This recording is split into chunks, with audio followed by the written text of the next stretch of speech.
What's good, everybody? RJ Shelton here. Another episode of Midwest Recap. A lot of great games we're going to get through today. So let's go ahead and get to them. Packers beating the Cardinals 34 to 13. We had a total of 37 yards from the offense. Jordan Love was very efficient, very good. Played a very flawless game this past weekend. Was 22 of 32 from the field, 258 yards throwing, 4 touchdowns and 1 interception.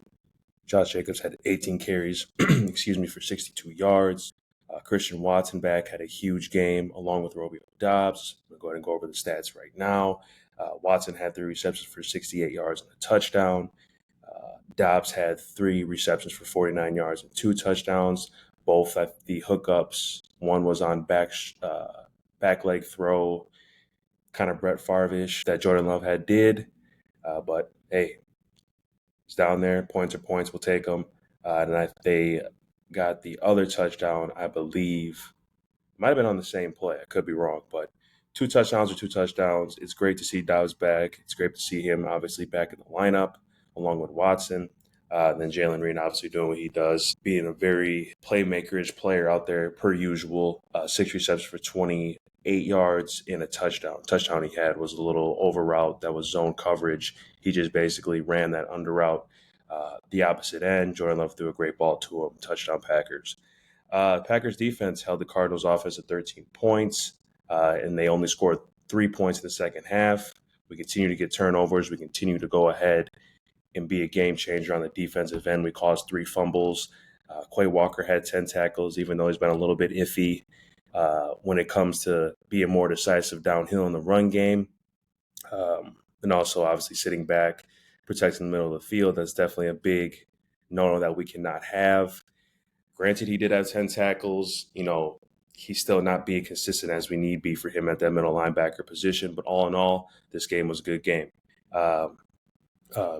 Ballard, 6 tackles. Cooper had 5 tackles. Williams and McKinney both had 4 tackles.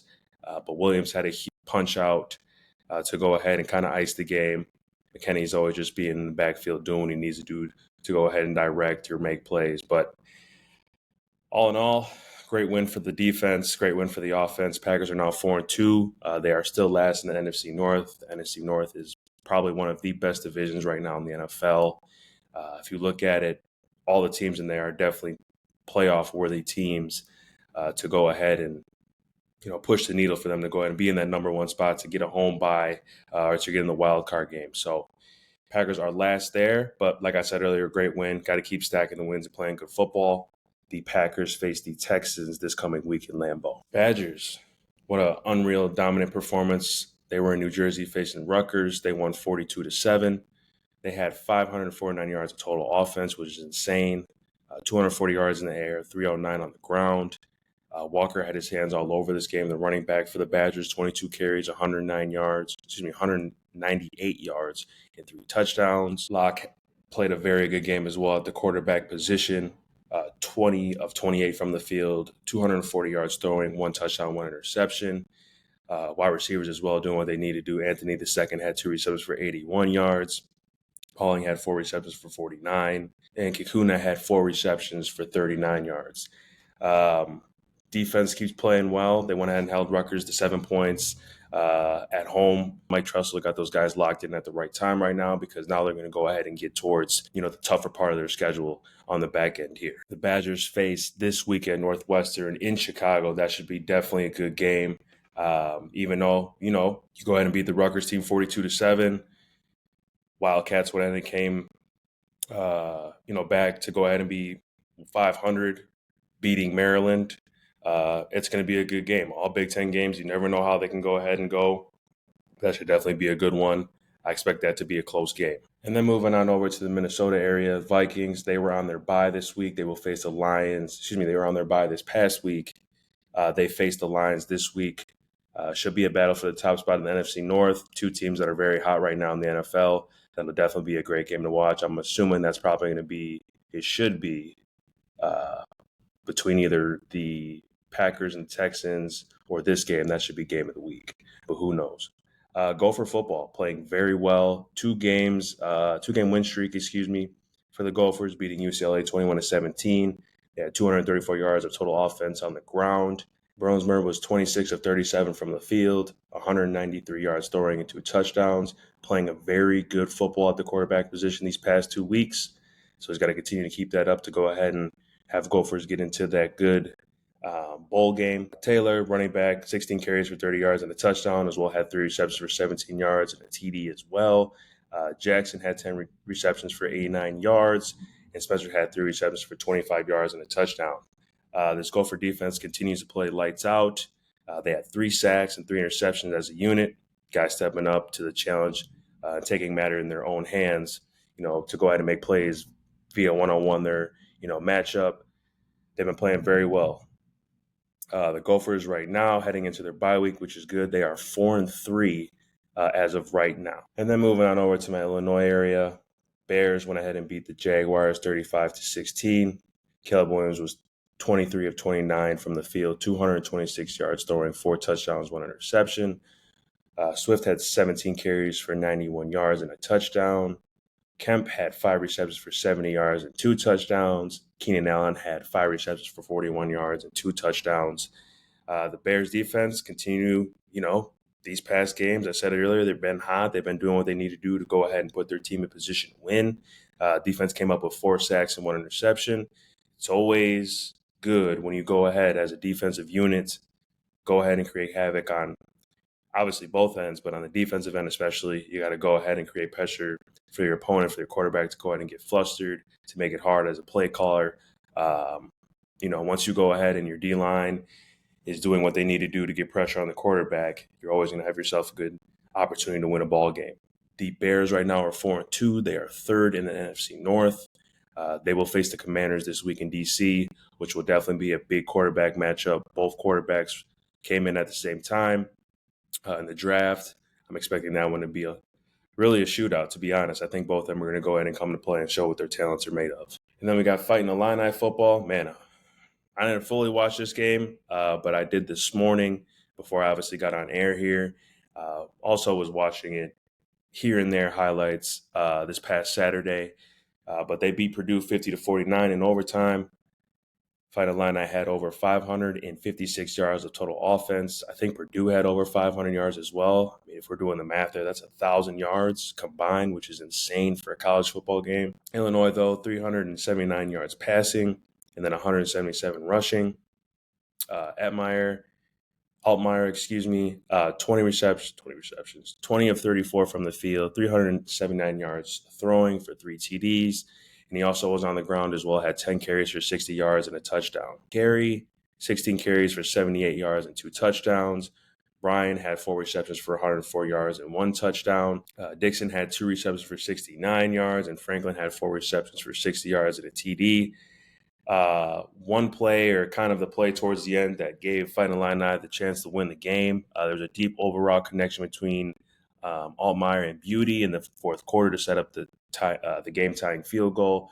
Great pitch and catch there to go ahead and force OT. And then a wonderful deep pitch and catch to Altmaier to Bryant to take the lead. Always love seeing when you can go ahead and hit deep shots, especially in college football or just football in general, regardless if it's high school, college or pros. Very good pitch and catch there. That went ahead and got them the lead. Then the Boilermakers went ahead and came on the field. They did end up going ahead and getting a touchdown, but they needed to go ahead to go for 2. And that's where obviously Illini defense came in, even though they couldn't really stop Purdue that game in particularly. They've been playing very well on the defensive end prior to that game. They got a sack to go ahead and hold Purdue to go ahead and have them win that game 50-49.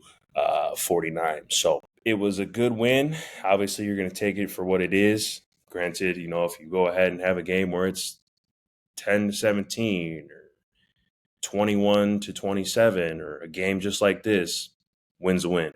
Illinois right now is 5-1. They host a team down the road in Champaign, which would definitely be a good game. Both teams are ranked. You already know I got Illinois in there to go ahead and take that. And then still staying within the Big Ten, Northwestern, huge win.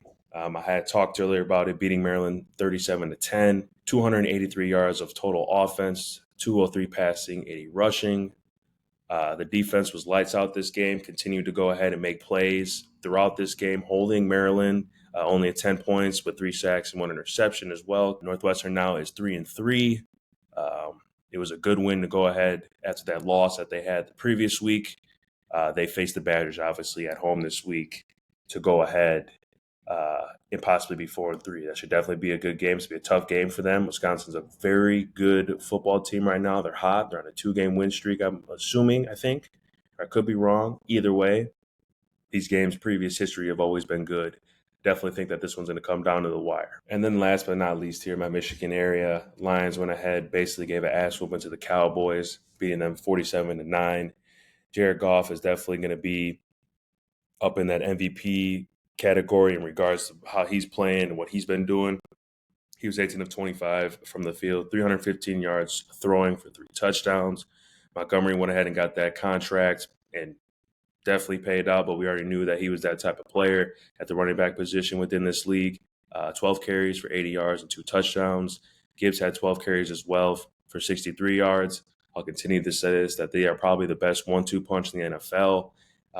When you got guys going ahead and getting the ball over 10 times and they're giving you at least an average of 5 yards, you're always in a good position to go ahead and win a ball game. Williams was 3 receptions, 76 yards and a touchdown. Raymond had 4 receptions for 74 yards. Patrick had 3 receptions for 68 yards. Laporta had 1 reception for 52 yards and a touchdown. And St. Brown had 4 receptions for 37 yards and a TD. From the offensive perspective, it was basically a welcome home party. Those guys were doing whatever they wanted to do to the Cowboys. That defense for the Cowboys is horrendous to see and horrendous really to watch right now. But this was a great win for the Lions from the offensive end. Obviously, we all know about the defensive situation in Hutchinson, going down with a broken leg. Prayers up to you, my good brother. Never want to see anyone get hurt like that. And he was definitely on a season to where he possibly could have won, Defensive Player of the Year. But obviously, it came short due to the injury. Hopefully, he comes back healthier and stronger than ever. But prayers to him because you never want to see that happen. Lions defense, though, 4 sacks, 3 interceptions as a unit, making plays all over the field. And they're, been, I would say, as of last year, top defense.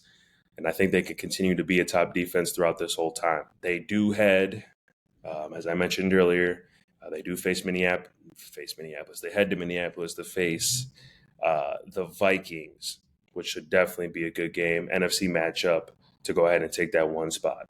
And then for Michigan State football, coming off their bye week, Spartans faced Iowa at home. Got to protect Spartan Stadium. Come out playing. Complete game on both ends of the ball.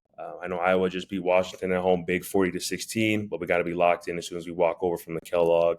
This is definitely a big game for us to go ahead and get into the playoffs. Wish we can get into the playoffs, but you never know. But we need to go ahead and get this game squared away. We definitely need to go ahead and chip away to get into a bowl game. I still feel that we have the pieces. It's just guys have got to play within themselves and not hurt our own selves when we're in ball games. And then last but not least here, Tigers obviously went ahead and lost to the Guardians on Saturday 7-3, basically going ahead and taking them out of the playoff hunt into chasing a World Series.